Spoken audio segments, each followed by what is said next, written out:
Now I just happened to notice, since we're still working on the control box, I've got the solar filter here, and I was going to say that that little Bristol set screw there is something you want to be careful with, because that little frame that goes around our finder lens ring is cast aluminum, and if you tighten that set screw too much at that weak point, you will crack that thing, and you can order yourself another solar finder filter. So that should just be gentle. And while I was monkeying with this, I found that it turns. The set screw's on tight, but there's a little ring on the finder that I'm going to need to get tightened up there. And I'm not going to use this finder, this relatively fragile finder as a filter, as a wrench. So I'm just going to take that off. We'll show you how to do that. And I found that it was really quite loose.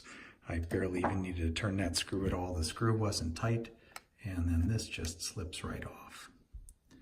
And there we just have a slight mark from the set screw. This is a good time to explain that this is how we get at those screws in order to remove the whole finder bracket, the mirror bracket. And that's if you're going to be resurfacing, re-silvering the mirror. Anyway, I'm just going to go after that little ring and finger tighten it to tighten it up. What that does is that captures the lens, and there's a little tube there that you can see is threaded into the housing, and that adjusts the position if that's necessary, which it shouldn't be. The black painted portion there is just a baffle that keeps stray light from entering and escaping. And I believe what I'm going to need to do is also a drop of fingernail polish to seal that thing where I want it to be. Looks like it used to have that, but it came loose. So we'll fix that too.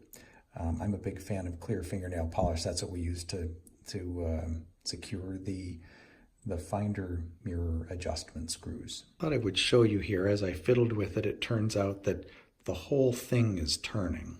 And you can even see there's a little bit of fingernail polish that's just sliding there. So I'm going to get that adjusted and tightened up so that it doesn't do that anymore. This is after my efforts to clean the mirror, and the coating does seem to have degraded. It's just a finder. You're going to still get nice, bright, clear images, but if you're obsessed about it, you can remove that. The thing I wanted to explain more correctly about how this finder lens works. The lens is contained within that bright aluminum ring, and it has a little lip at the bottom of the ring that keeps the lens from falling out.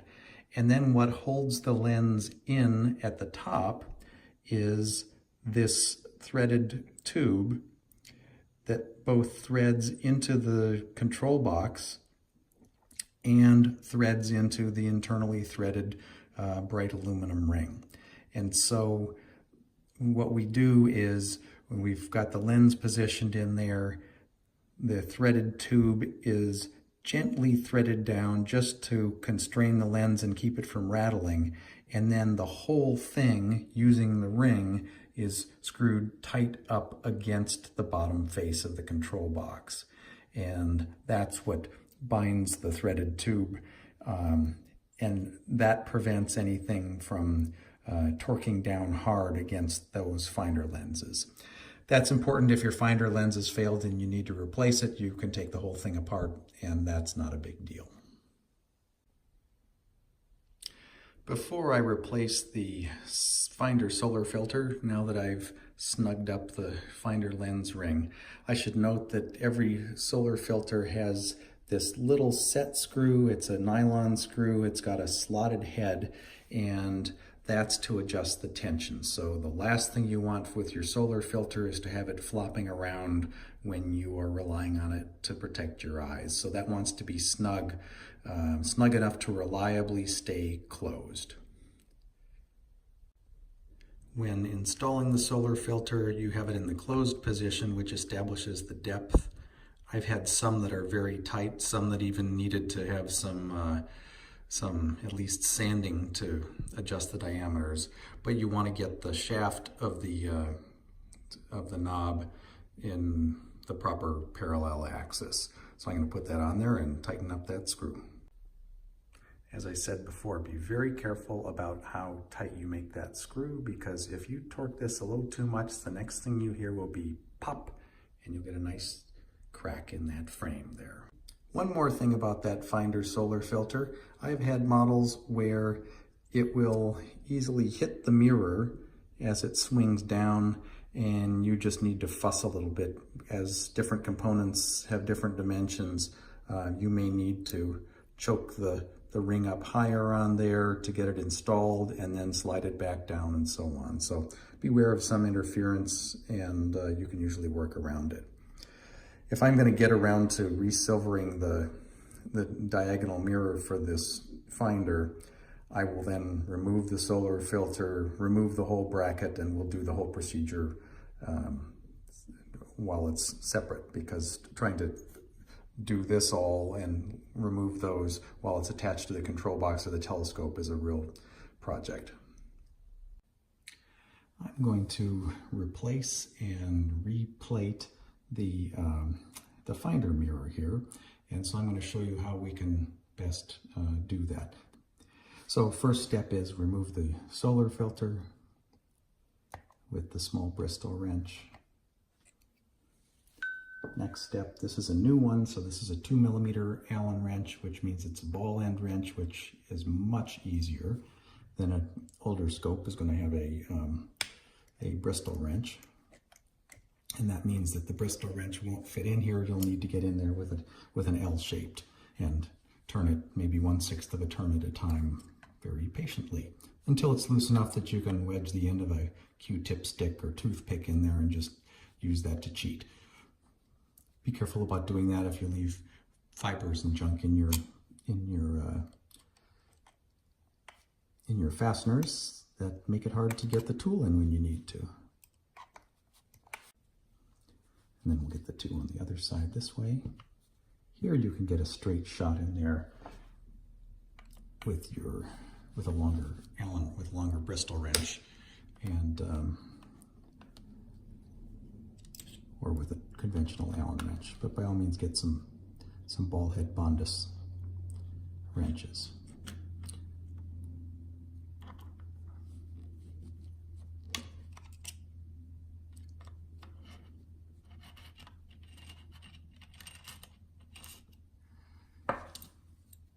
Okay, so there's our mirror bracket.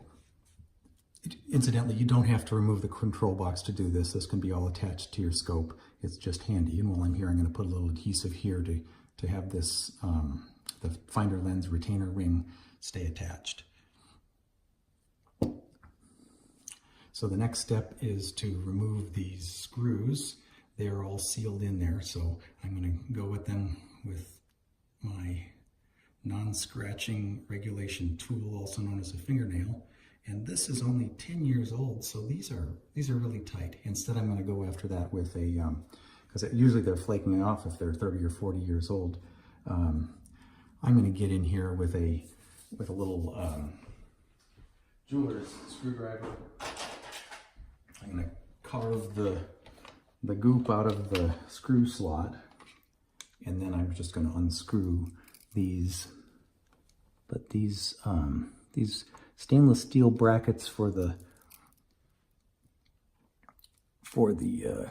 Finder mirror, they seem to have kind of a corrosion tendency, and so sometimes you'll get one that just has little rust spots on it, and you can just sand it down with sandpaper to replace it. I've even seen service memos from Questar that says resand this, so that's what they do in the factory. Now I'm going to try and get that turning, but it is glued down, so we'll see how lucky I get on this. If it doesn't move, it's moving. Okay. So the screw comes out, and with that I see that this the little puddle, the hardened puddle around it has loosened up. So I'm going to be able to pick at that, not with a tool, but just with a fingernail and something pretty easy there. Let's take that screw all the way out. There's a spring between the mirror's plate. The mirror is just glued onto the plate or double stick tape. And in between here in this slot is a little leaf spring that is pressing these apart. And that's so that the screw head is pressed against this outer surface here so that you can get things adjusted. Yep, this is very nice. So if you can see the glue stayed attached to the screw head, it's even flaking off now, and this is basically all clear. As an experiment, I'm seeing if this solvent does an easier job at cleaning this out. This is my gun scrubber or brake cleaner, and it does appear to be dissolving this. I don't like to use this if I don't have to, but this might be a good application for it. If these don't pick off easily with your fingernails, I mostly just want to get that slot cleaned out so that I can get the screwdriver in there and get it turning. Once it's turning, everything's fine. And that did the job. Oh, and it unscrews nicely. Okay. I need to work those a little bit more. You can see that as I've unscrewed these part way, there's a gap forming in there. You can even see that little leaf spring that has its belly against the mirror and its two ends against the bracket. And pretty soon things are going to start popping and flying. Not the screws, but the mirror and so on once I get that fourth one.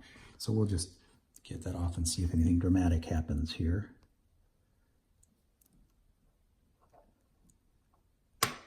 Sproing, I did two on the same side for dramatic effect.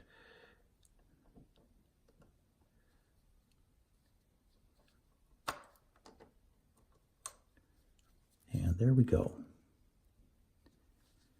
So you can see I'm going to replace it. Maybe not have that mirror face down.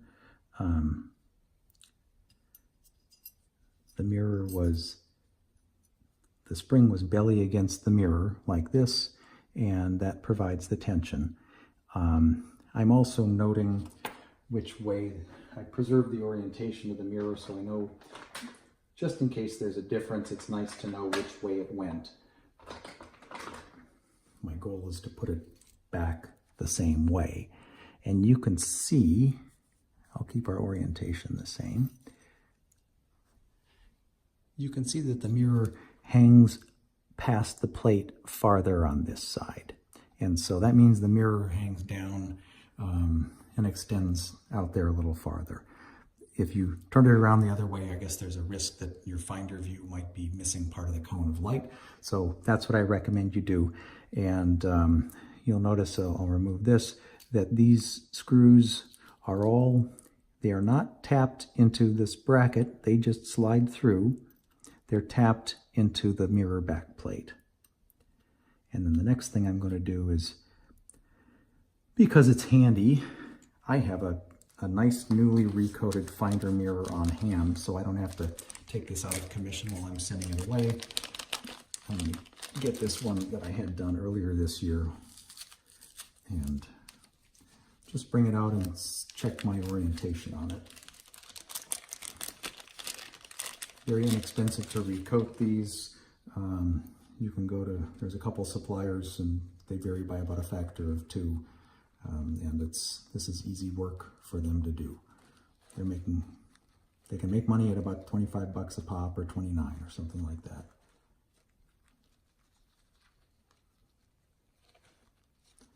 And straight from the coater looks good.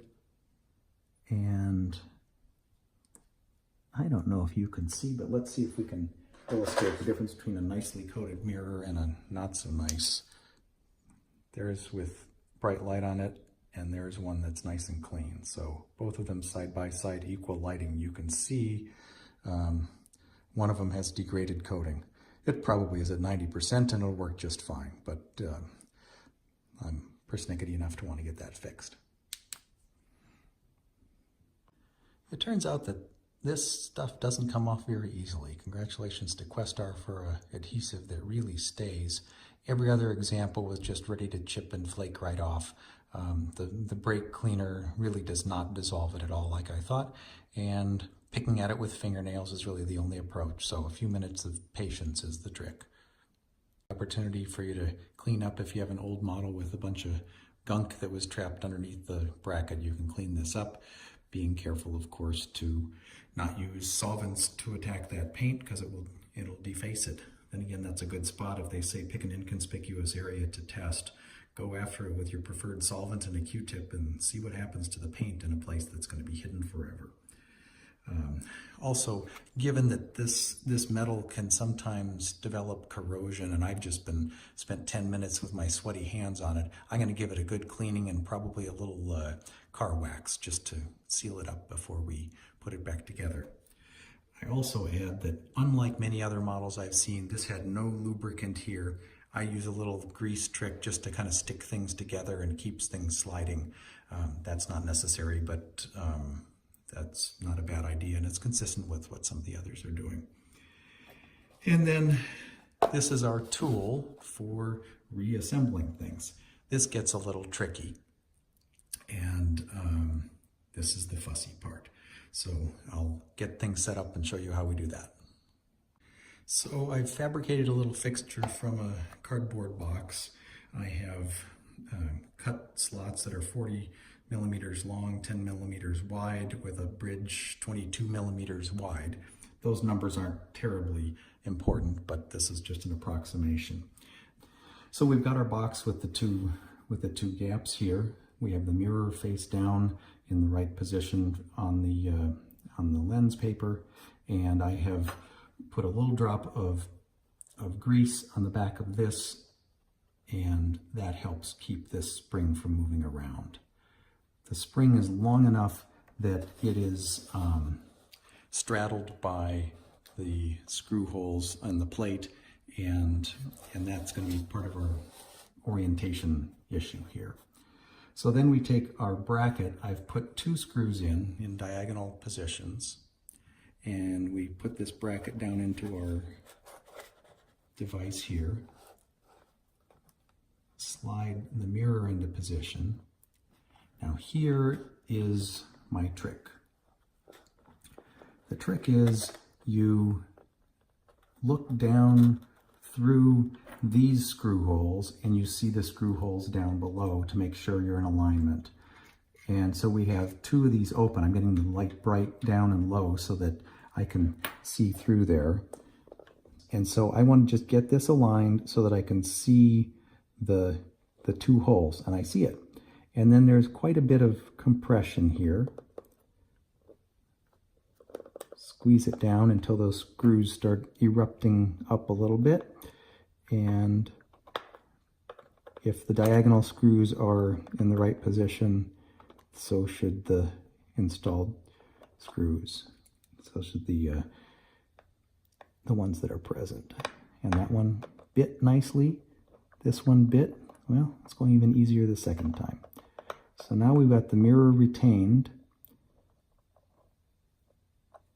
I just turn these a couple turns just because I want to have a little room for these next 2 screws to drop in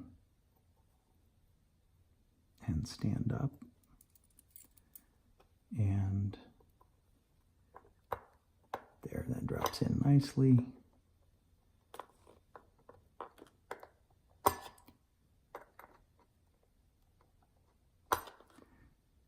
Okay, that's screwing in. Then once this is done, you can just bottom them all out. You don't have to crank it down tight. You'll notice that the principle here is each screw has its head is being pressed against this surface by the tension of that spring that's pushing the mirror away from the bracket. It also means that if you tighten up on one of the diagonals, these other ones are going to be a little bit loose because the screw heads aren't really bearing against it. It's like having a four-legged chair with one short leg. They're going to be two on the ground, and then you'll be alternating on the other legs. And that principle is what we use in doing the alignment as well. So meanwhile, I'm just going to be tightening these all down enough, and we're done. And that's the very fussy part, that if you don't use some of these tricks in the past, I could be cursing for an hour doing that. So it's all in place and ready to install. It's very straightforward. Reverse the process. So we got one in, and we can work the rest of them.